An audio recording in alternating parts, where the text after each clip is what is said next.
चश्मा बनो लगल बा। ये बताएं चश्मा बड़ा बा कि आप बड़ा बा नहीं? बताएं तू नहीं बताए बा के बड़ा बा? अहंकार बोला था आप कैसे बोलवानी थी?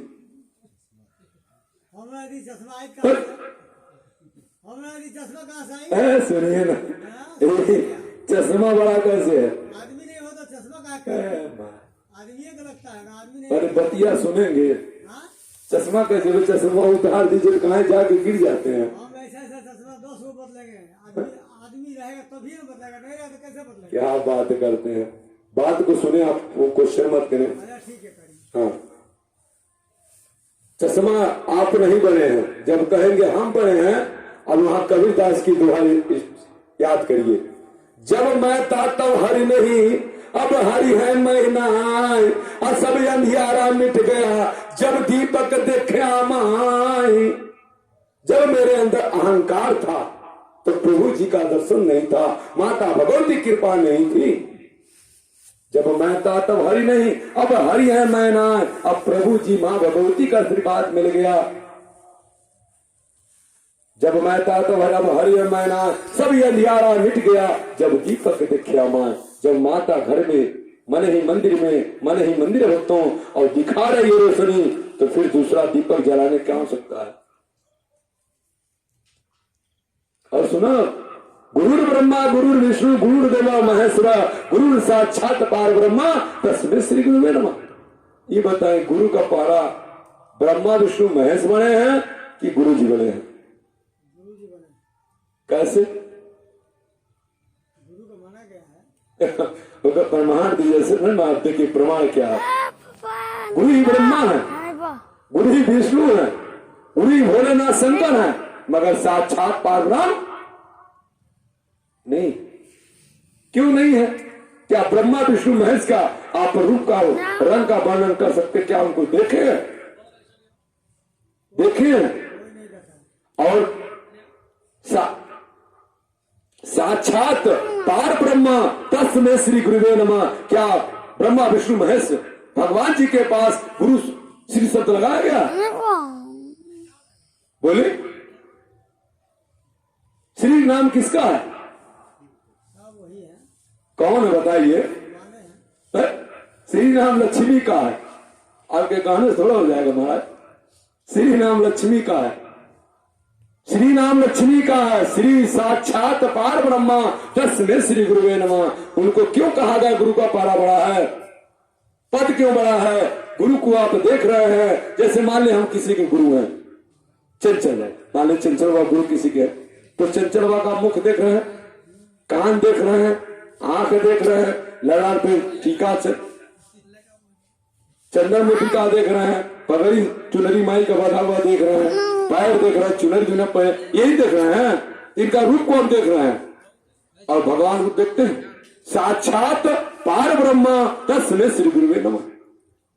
गुरु का जो जब गुरु का शब्द आएगा, गु माने अंधकार, रू माने प्रकाश। अगर चेला अंधकार की तरफ जाता है, गुरु का दर्शक है, वो प्रकाश की तरफ ला दे, वही असली गुरु होता है। महाराज कथा समझ में आ रहा है नहीं आपको?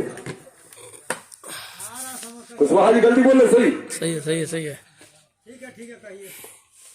तो साक्षात पार ब्रह्म है हमारे गुरु जी।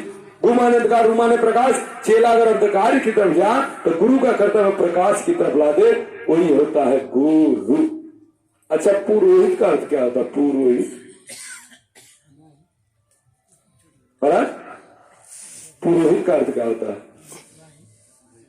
पुरोहित यानी जो दर पुष्ट चलते आ रहे हैं, जो हमारे पूर्वजों के हित थे, आज भी हमारे हित कर हैं। पुरोहित, वो हित माने मेहमान, और मेहमान का पद कैसा होना चाहिए? जब कोई विपद में पड़ जाए तो गुरु का कर्तव्य है वो फौरन भागते हुए जाए, ये नहीं देखे कि चेला हमारे अकाउंट में पैसा नहीं है तब गुरु मिलता, वहां गुरु का शब्द खत्म हो जाएगा। सूरत खान में गुरु को भागना है, चेला को बचाना है, और चेला का कर्तव्य है गुरु के दरबारे जा करके अर्चन बंदन करना है, दान पुण्य करना है। जब ये बताई एक हाथ है ताली बजेला के दोनों हाथ है,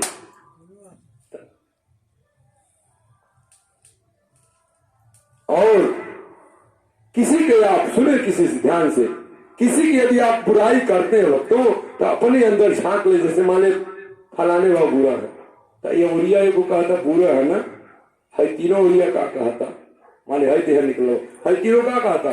पहले अपने तीन अच्छाई के पहले अपने जान ले कि हम क्या हैं, तब किसी की तुम बुराई की नजर देखो, तब किसी को तुम देखो। और जो जैसा कर्म करता है वैसा फल पाएगा। आपने जैसे मान ली कोई गलती हुआ, सुनिए महाराज, जैसे मान ली कोई गलती आपने किया, तो आप मान ली कोई गलती, कोई देखे कोई गलती कर दिया स्त्री से, आप जेंट्स में अगर आपने देखा तो आप किए जगन पाप, ढोल तमाशा लेकर पीट रहे, मैंने ऐसी बतिया है, वो दादा हाई बतिया गांव में ढोल तमाशा लेकर प्रचार प्रसार कर रहे हैं, और वह गलती एक बार की तो वह गलती उसको क्षमा कर दिया जाएगा, मगर आपको नहीं क्षमा किया जाएगा। वो पाप की आपने किया जगन्य पाप। अब कोई श्रीमद् भागवत कथा सुनते रहिए, आपको पाप धोने वाला नहीं है। यदि आप किसी की बुराई को देखेंगे तो आपकी भी बुराई को कोई न कोई भगवान स्वरूप आगे खड़ा होकर तीसरा बुराई आपका देखेगा और आपके बारे में कहेगा। कहा गया है कर भला तो हो भला, जो दूसरे का भलाई नहीं करता उसका भलाई कतई होने वाला नहीं है। सुबह से शाम तक हमने पूजा करते हैं, ये आप उठाइए, तमाम इसमें हमारी कथा बोले हैं, पूजा भी अपना बोले हैं, अगर कहीं दिखा दीजिए कि हम अपना भलाई मांगते हैं तो जो कहिएगा सो। मैं यही कहता हूँ, हे माता देवी देवताओं, दुनिया संसार गांव वाला कल्याण करना, तब मेरा कल्याण अगर तुम्हारे समझ में आवे, कल्याण करना, नगर क्षेत्र का कल्याण करना, तो तू उनका जो पूर्ण प्रताप मिलेगा, हमारे को इसी कल्याण हो जाएगा। ये भाव कहने का, दर्शाने का, वो भगवान समझ जाते हैं। जब आप कहेंगे कि परमात्मा हमारा कल्याण कीजिए, तो आपका कल्याण कदापि होने वाला नहीं। तुम्हें माता अब समझाया है, भगवान जी कहते हैं, हे मनुष्य, जब जिस माता पिता ने तुमको जन्म दिया तुमने उनका नहीं हुआ तो हमारा क्या हो सकता है। सही गलत, पहले उनको पहचानो तब बाद में हमको पहचानो। यदि अपने माई बाप के शरण का सेवा तुमने किया तो हमको अवश्य पा जाओगी। यदि अपने माई बाप की बात को नहीं माना तो मैं तो तीसरा हूं, हमको कौन मानने वाला, हम कैसे मान जाएंगे इस बात को। जब माई बाप कहते हैं बेटा गदगद रहा, यहाँ रहा चाहिए इलाहाबाद रहा, तो भगवानों कहते हैं बेटा गदगद रहा, यहाँ रहा चाहिए इलाहाबाद रहा। संसार के पहला गुरु का नाम बताइए तो, दूसरा गुरु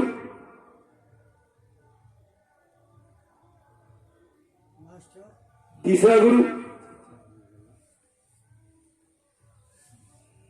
तीसरा गुरु आप बताइए। जो गुरुजन, जो पहला गुरु माता पिता, दूसरा गुरु हम लोग के टीचर अध्यापक साहब, तीसरा गुरु जो हम लोग को गुरुमुख कर रहे हैं, तीसरा गुरु, चौथा गुरु जानते कौन है? धरती माता। कैसे है? आपने आम का बगीचा लगाए और उसमें से आम फर रहा है नीचे धरती से, क्या उसमें आप आम का डाले हैं? उसमें चीनी डाले हैं, पीलापन डाले हैं, कहां से आ रहा भाई? बगल में लीची लगाए हैं, वो लीची में उसका स्वाद कुछ और है। बगल में गेहूं बोए हैं, गेहूं का रूप खाने में मीठापन, क्या उसको आप डालें? धान, धान का रूप देखिए, गम गम महकता है, क्या आप उसमें फूल ले आकर छिड़काव किए हैं? नीम का पत्ता उठाइए, नीम पत्ता माता का आसन है, नीमही के पेड़ पे माई का आसन लगता है, नीमही माता भोजन के रूप में करती है और नीमही माता का रूप है। नीम पे माता झूला भी झूलती है, माता को श्रृंगार है नीम का पेड़, क्या उसमें आप तीतापन डाले हैं?